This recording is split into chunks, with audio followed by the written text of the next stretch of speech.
2026க்கான வாக்குத்தத்தம்.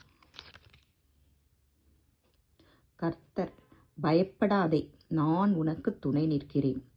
கர்த்தர் உங்களுக்கு துணையா நிற்கிறேன்னு சொல்லிட்டாரு. இனி நீங்க எதுக்காக பயப்படணும்? எந்த பயமும் உங்க வாழ்க்கையில வேண்டாம்.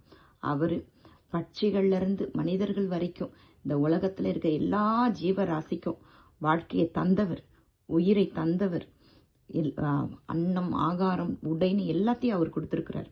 நீங்க அவரை மட்டும் விசுவாசிங்க. உங்களோடு அவர் துணையா நிற்கிறார். உங்களுக்கு யாருடைய துணையும் தேவையில்லை.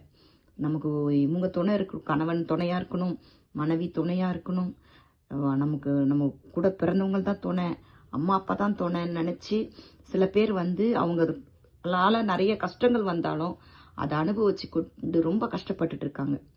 அப்படி நீங்க கஷ்டத்துல இருந்தீங்கன்னா இந்த வார்த்தை உங்களுக்கு தான்.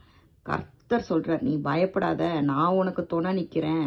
உங்களுக்கு ஆண்டவர் துணையை மட்டும் தேடுங்க. வாழ்க்கையில ஜெயம் உங்களுக்கே. 2026 உங்களுக்கு ஆசீர்வாதமா இருக்கும். தேவனுடைய இந்த வார்த்தையை விசுவாசிச்சு கொள்ளுங்க.